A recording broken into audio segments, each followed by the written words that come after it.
சனிப்பெயர்ச்சி பலன்கள். சனிப்பெயர்ச்சி பலன்கள் பற்றி தான் நம்ம இந்த வீடியோவில் பார்க்க போகிறோம். கன்னிராசி கன்னிராசி நேயர்களுக்கு வர இருக்கின்ற சனிப்பெயர்ச்சி எப்படி இருக்குன்னு நம்ம பார்க்கலாம். கன்னிராசி வந்து பாருங்க, அவங்க ராசிக்கு வந்து சனி வந்து 5 மற்றும் 6ஆம் அதிபதியாக வருவார். பூர்வ புண்ணிய ஸ்தானாதிபதியாகவும் மற்றும் ருணரோக சத்ருஸ்தானாதிபதியாக வருவார். இப்போ 6ஆம் இடத்துல இருக்கார். இப்போ கும்பராசியில் சனி, உங்கள் ராசிக்கு 6ஆம் இடமா கும்பராசியாக வரும். 6ஆம் இடத்துல சனி இருக்கார். வர்ற மார்ச் மாதம் 29ஆம் தேதி 2025 சனிக்கிழமை இரவு 9:44 சனி வந்து கும்பராசியில் இருக்க சனி மீன ராசிக்கு பயிற்சி ஆயிடுவார். சரிங்களா? இதுக்கு பேர் வந்து பார்த்தீங்கன்னா 7ஆம் இடத்துக்கு சனி போறதுனால கண்டக சனின்னு சொல்லுவாங்க. இப்போ 6ஆம் இடத்துல இருக்க சனி இப்போ 7ஆம் இடத்துக்கு போறார். கண்டக சனின்னா பெருசாக கண்டமோ பிரச்சனையோ ஆக்சிடென்ட்டோ அப்படியெல்லாம் நடந்துடாது, பயப்பட வேண்டாம். இது பேர் 7ல் இருக்க சனி கண்டக சனின்னு சொல்லுவாங்க. இதில் ப்ளஸ்ஸும் இருக்குது, நெகட்டிவ் இருக்குது. நான் என்னென்னு நான் சொல்கிறேன் உங்களுக்கு. இப்போ வந்து 5ஆம் அதிபதி, இப்போ ப்ளஸ் பாயிண்ட்னு என்ன பார்த்தீங்கன்னா 5ஆம் அதிபதி உங்களுக்கு 7ஆம் இடத்துல இருக்கிறதுனால 7ஆம் இடம் கலத்தர ஸ்தானம், திருமணம். இப்போ லவ் பண்ணிட்டு இருக்கவங்களுக்குலாம் திருமணம் பண்ணக்கூடிய அந்த காலகட்டமாக இந்த 2 வருஷத்துக்குள்ள அமைஞ்சிடும். 2025லேருந்து 27 நடுப்பதிக்குள்ள இந்த 2.5 வருஷ காலகட்டம் இல்லை காதல் திருமணம் உங்களுக்கு நிறைவேறும். பூர்வீக சொத்து கைக்கு வராமல் இருக்கா? ஒரு சில பேருக்கு பூர்வீக சொத்து கைக்கு, ஒரு சில பேருக்கு பூர்வீக சொத்து கைக்கு வரக்கூடிய வாய்ப்பு உங்களுக்கு உருவாகும். சரிங்களா? இந்த மாதிரி விஷயங்கள் இருக்குது. புத்திர பாக்கியம் உங்களுக்கு கிடைச்சிடும். குழந்தை பாக்கியம் இல்லாமல் இருக்கவங்களுக்கு நிறைய ட்ரீட்மெண்ட் எடுத்துட்டாங்க சார், மாத்திரை மருந்து செலவு பண்ணிட்டோம், எவ்வளோ ஹாஸ்பிட்டல் ஏறி இறங்கிட்டோம், எவ்வளோ பரிகாரம் பண்ணிட்டோம், என்னென்னமோ பண்ணி பார்த்தா எதுவும் நடக்கல, இந்த மாதிரி சொல்லிட்டு இருக்கவங்களுக்கெல்லாம் கன்னிராசி நேயர்களுக்கு புத்திர பாக்கியம் கிடைச்சிடும். இதெல்லாம் உங்களுக்கு ப்ளஸ் பாயிண்ட் தான், இதெல்லாம் சந்தேகமே கிடையாது உங்களுக்கு. சரிங்களா? நல்ல வேலையும் கிடைச்சிடும். ஏன்னா சனி வந்து உங்கள் ராசிக்கு 6ஆம் அதிபதி, அவரே 7ஆம் இடத்துக்கு போகிறார். அப்போ நல்ல வேலையில் ப்ரொமோஷன், வேலையில் ஒரு கௌரவமான ஒரு பதவியில் இருப்பீங்க, வேலையில் வந்து நல்ல ஒரு பொசிஷன் இருப்பீங்க, அடுத்த கட்டத்துக்கு போகிறது, சேலரி இன்க்ரிமெண்ட், சம்பள உயர்வு, ப்ரொமோஷன் கிடைக்கிறது, இந்த மாதிரி விஷயங்கள்லாம் கன்னிராசி நேயர்களுக்கு கிடைக்கும். ஏன்னா பொதுவாகவே கன்னிராசிக்காரங்க பிறகு புத்திசாலியாக இருப்பீங்க, படித்தவங்களா இருப்பீங்க, இளமை தோற்றவங்க கொண்டவங்களா இருப்பீங்க. ஒரு சில பேருக்குலாம் பாருங்க 40-50 வயசுல ஆயிருக்கும், ஆனால் அவங்க வயசை பார்த்து சொல்ல முடியாது. ஏன்னா கன்னிராசிங்கிறது இளமை கொடுக்கக்கூடிய ராசி கன்னிராசி. புதன் அறிவு கொடுக்கக்கூடிய கிரகம் புதன், இளமை கொடுக்கக்கூடிய கிரகம் புதன், புத்திக்கு அதிபதியே புதன் தான். புத்தி கூர்மைனாலே அது புதன் வந்துடும். கம்ப்யூட்டர், அக்கௌண்ட்ஸ், நாலேஜ், கணக்கு வழக்கு எல்லாமே புதன் தான். அப்போ அந்த புதனோட ராசியில் பிறந்தவங்க புத்திசாலியாக இருப்பீங்க, அறிவாளியாக இருப்பீங்க, நல்ல திறமைசாலியாக இருப்பீங்க. கண்டிப்பாக மாற்றமே கிடையாது. ஒரு சில பேர் படிக்காமல் இருப்பாங்க, கன்னிராசிக்காரங்க ஒரு சில பேர் படிக்காமல் இருப்பாங்க, படிக்காத மேதையாக இருப்பாங்க. ஏன்னா அறிவுக்கு உண்டான கிரகமே புதன் தாங்க.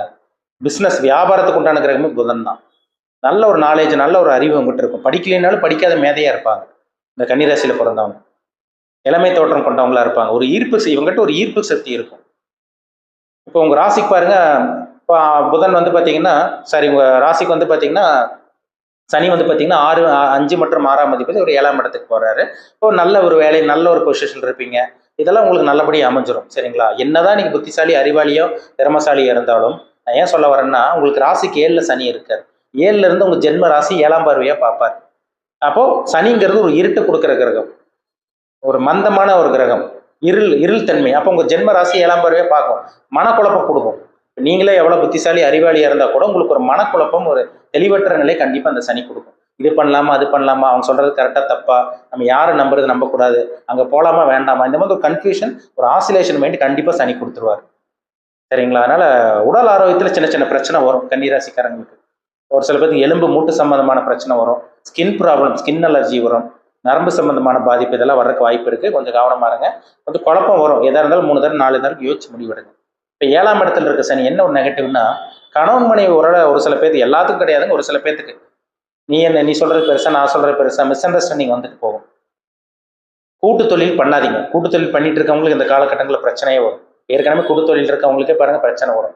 நண்பர்களால் சில பிரச்சனை வரும், நண்பர்களால் கெட்ட பேர், நண்பர்களால் அவமானம், நண்பர்களால் சில சிக்கல்கள், இதெல்லாம் வர்றதுக்கு கன்னிராசிக்காரங்களுக்கு அதிகப்படியான வாய்ப்பு இருக்குது. எச்சரிக்கையாக இருக்கணும். கணவன் மனைவி உறவுல பிரச்சனை, கூட்டு தொழிலில் பிரச்சனை, நண்பர்களில் பிரச்சனை, பார்ட்னர்ஷிப், அவங்க கூட்டு பண்ணிட்டு இருக்கவங்க, வியாபாரம் பண்ணிட்டு இருக்கவங்களுக்கெல்லாம் கொஞ்சம் கேர்ஃபுல்லாக இருக்கணும் நீங்கள். சரிங்களா? இதை மட்டும் நீங்கள் கவனமாக பார்த்துக்குங்க.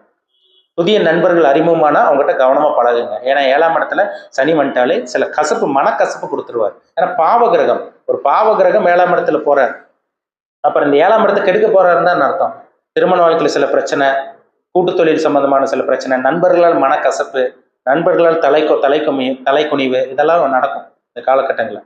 அதனால் கொஞ்சம் கவனமாக இருங்க. கொஞ்சம் குழப்பம் வரும், கொஞ்சம் மன ரீதியான பாதிப்பு, மன அழுத்தம் இதெல்லாம் வரும். இந்த மார்ச் மாதம் 29க்கு அப்புறம் கொஞ்சம் கவனமாக இருங்க. நீங்களே கொஞ்சம் அப்படியே டல் அடிக்கிற மாதிரி ஃபீல் ஆவீங்க. யாரோ நம்மளை பொறுத்து அழுத்துற மாதிரி இருக்கு, டயர்டா இருக்கு, கண்டிப்பா அது உங்களுக்கு இருக்கும். அந்த 2.5 வருஷத்துக்குள்ள, இந்த 2.5 வருஷத்துல கண்டிப்பா அப்படிதான் இருப்பீங்க. ஏன்னா சனி உங்க ராசி பாக்குறாருங்க. சந்திரன்கிறது என்ன, உடல். அந்த உடலை வந்து ஒரு இருள் கிரகம் பாக்குது. இப்ப சந்திரன் சனி நேருக்கு நேர் ஆப்போசிட் இருப்பாங்க. அப்போ இதுக்கு பேர் வந்து புணர்ப்பு தோஷம்னு சொல்லுவாங்க. சந்திர சனி சேர்ந்தாலும் சரி, சந்திரன் சனி பார்த்தாலும் சரி, புணர்ப்பு தோஷம் சொல்லுவாங்க. இப்போ கோச்சாரத்தில் வந்து உங்களுக்கு 7ஆம் இடத்துல இருக்கிறனால, உங்கள் ராசி பார்க்கறதுனால ஒரு மன அழுத்தம், யாரோ நம்மளை போட்டு அழுத்துற மாதிரி இருக்கும். நல்லா ஃப்ரெஷ்ஷாக குளிச்சுட்டு வந்தீங்கன்னா கூட ஏதோ டயர்ட்னஸ், ஒரு அசௌகரியம், ஒரு சோம்பேறித்தனம், இதெல்லாமே இந்த 7ஆம் இடத்தை பார்க்குற சனி கண்டிப்பாக கொடுப்பார். சனிங்கிறது ஒரு இருள் கிரகம். அந்த இருட்டு நம்ம மேலே பட்டுச்சுன்னா மந்தமாக ஃபீல் பண்ணுவோம், டல்லாக ஃபீல் பண்ணுவோம். இதுதான் இந்த சனி கொடுக்கும். அப்போ கன்னிராசிக்காரங்க எல்லாமே கவனமாக இருங்க, எச்சரிக்கையாக இருக்கணும், கேர்ஃபுல்லாக இருக்கணும். நண்பர்கள், கூட்டுத்தொழில், பார்ட்னர்ஷிப், அதே மாதிரி வந்து பார்த்தீங்கன்னா கணவன் மனைவி உறவில் கவனமாக இருக்கும். மற்றபடி உங்களுக்கு பெரிய பிரச்சனை, வேலையில் பிரச்சனை, தொழிலில் பிரச்சனை அப்படி இப்படின்னாலும் வராது, பயப்பட வேண்டாம். சரிங்களா? சம்பாதிப்பீங்க, சம்பாதிக்கக்கூடிய காலகட்டம் தான். நல்ல வேலை கிடைச்சிடும். வேலை இல்லாமல் இருக்கவங்களுக்கு நல்ல வேலை கிடைக்கும். வீடு வாகனம் வாங்குறது, இந்த மாதிரி விஷயங்கள்லாம் உங்களுக்கு இந்த காலகட்டம் நல்லா உங்களுக்கு அமைச்சிடும். சரிங்களா? அதனால் அதிலெல்லாம் பயப்படவே வேண்டாம்.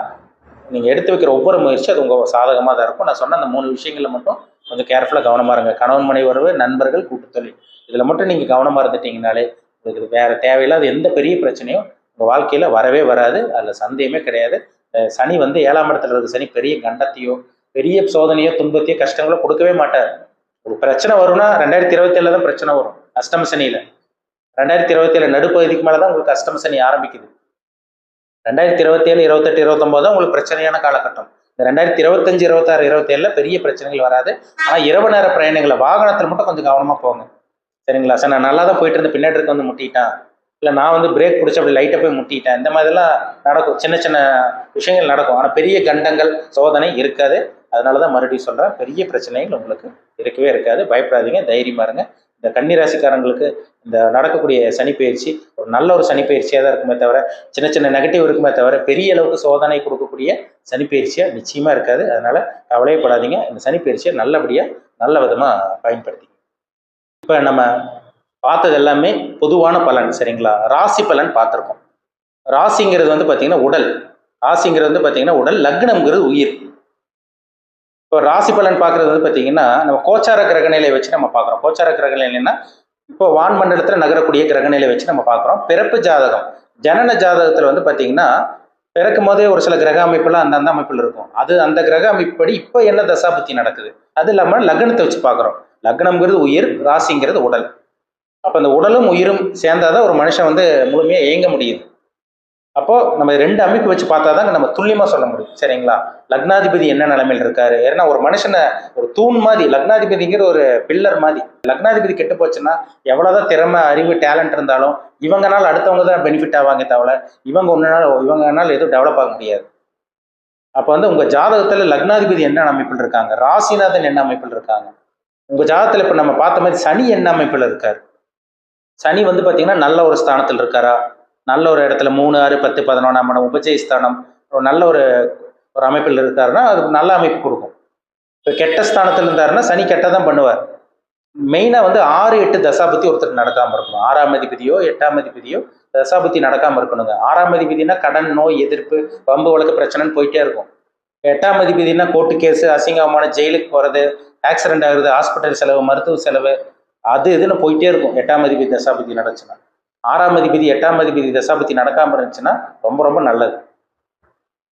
அப்போ லக்ன சுபர்களோட தசாபுத்தி நடந்துட்டு இருக்கவங்க அதிர்ஷ்டசாலின்னு சொல்லலாம், கொடுத்து வச்சவங்களா இருப்பாங்க. அவங்க தான் முழுசா அனுபவிக்கிறாங்க. வண்டி, வீடு, வாகனம், ஒரு லக்ஸூரியான வாழ்க்கை, நல்ல ஒரு காரு, பங்களா நல்லா இருக்காங்க பார்த்தீங்களா. அவங்க ஜாதகத்துல பாருங்க நல்ல தசாபுத்தி போயிட்டு இருக்கும். கண்டிப்பா உங்களுக்கு அஷ்டம சனியோ 7.5 சனியோ 8ஆம் அதிபதி 6ஆம் அதிபதி தசாபுத்தி கண்டிப்பா நடக்கவே நடக்காது. அடிச்சு சொல்லலாம். ஒரு ஜாதத்தை பார்த்தாலே தெரிஞ்சிடும் எப்படி இருக்காங்க, இவங்க லைஃப் எப்படி இருக்குன்னு தெளிவாக தெரிஞ்சிடும். அப்போ ஒவ்வொரு தனி மனிதனுடைய ஜாதகம் ரொம்ப முக்கியம். ஏன்னா நவகிரகங்கள் தானே மனுஷனை ஆட்டி படைச்சிட்டு இருக்கு. நவகிரகங்களோட தாக்கம் தான் மனுஷனோட உடம்புலேயே இருக்கு. அந்த நவகிரகங்களோட தாக்கத்துக்கு தகுந்த மாதிரி தான் நம்ம வந்து பார்த்தீங்கன்னா இயங்கிட்டு இருக்கோம். நல்ல கர்மாவை அனுபவிக்க பிறந்திருக்குமா, கெட்ட கர்மாவை அனுபவிக்க பிறந்திருக்குமா, இதெல்லாமே அவங்கவுங்க ஜனன ஜாதகம், பிறப்பு ஜாதகத்தை பார்த்தா தான் துல்லியமாக சொல்ல முடியும். சரிங்களா? வயதுக்கு தகுந்த மாதிரி தாங்க சில விஷயங்கள் நடக்கும். எல்லாத்துக்கும் ஒரே மாதிரி கிடையாது. ஒவ்வொருத்தரும் ஒவ்வொரு விதமாக இருப்பாங்க. ஒரே ராசியில் லட்சக்கணக்கில் பிறந்திருப்பாங்க, கோடிக்கணக்கில் கூட இருக்கலாம். எல்லாத்துக்கும் ஒரே மாதிரி நடக்கிறது கிடையாது. என்ன காரணம்னா அவங்களுக்குன்னு ஒரு ஏஜ் இருக்குது. வயதுக்கு தகுந்த மாதிரி தான் சில விஷயங்கள், சில அனுபவங்கள், சில விஷயங்களை சுற்றி நடந்துட்டு இருக்கும். அது எல்லாமே வந்து பார்த்தீங்கன்னா கர்மா தான். என்ன தசாபுத்தி, சனி தசையா, குரு தசையா, இல்லை சுக்கிர தசை நடக்குதா? ஒரு சில பேர் சுக்கிர தசை நல்லது பண்ணும், ஒரு சில பேர் குரு தசை நல்லது பண்ணாது, ஒரு சில பேர் சனி தசை நல்லது பண்ணும். இப்போ அவங்க பிறப்பு ஜாதகத்தை வச்சு தான் நம்ம கால்குலேட் பண்ணுறோம். இந்தந்த காலகட்டங்களில் இவங்க நல்லா இருப்பாங்க, இந்தந்த காலகட்டங்களில் கவனமாக இருக்கணும், நல்ல நேரம் கெட்ட நேரம் இதெல்லாம் நம்ம பார்த்து தெளிவாக தெரிஞ்சுக்க முடியுது. சரிங்களா? உங்கள் ஜனன ஜாதகத்தில் என்ன தசாபுத்தி போகுதுன்னு பாருங்கள், பிறப்பு ஜாதகத்தில் என்ன தசாபுத்தி போகுதுன்னு பாருங்கள், பார்த்து தெளிவாக தெரிஞ்சுக்குங்க. இனிமேல் உங்கள் லைஃப்பில் என்ன பண்ணலாம், என்ன பண்ணக்கூடாதுன்னு அப்போ தான் டீட்டெயிலாக தெளிவாக பார்த்து துல்லியமாக தெரிஞ்சுக்க முடியும். ஒரு ஐடியா கிடைக்கும், உங்களுக்கு ஒரு ஐடியா கிடைக்கும். நல்லது நடக்கும்போது என்னென்ன பண்ணணும், கெட்டது நடக்கும்போது எந்த விஷயத்தில் கவனமாக இருக்கணும், இதெல்லாமே உங்களுக்கே ஒரு கிளாரிட்டி கிடைக்கும். சரிங்களா? மீண்டும் அடுத்த பதிவில் சந்திக்கும் வரை உங்களிடமிருந்து விடைபெறுவது உங்கள் ஜோதிடர் தமிழரசன். இந்த சேனல் பிடிச்சிருந்தா உங்கள் நண்பர் உறவினருக்கும் ஷேர் பண்ணுங்கள், லைக் பண்ணுங்கள், சப்ஸ்கிரைப் பண்ணுங்கள், பெல் பட்டனை கிளிக் பண்ணிக்கோங்க, ஆல்ங்கிற ஆப்ஷன் இருக்கும் செலக்ட் பண்ணிக்கோங்க. அப்போ தான் நாங்கள் போடுற பதிவுகள் எல்லாமே உங்களை வந்து சேரும். நன்றி, வணக்கம்.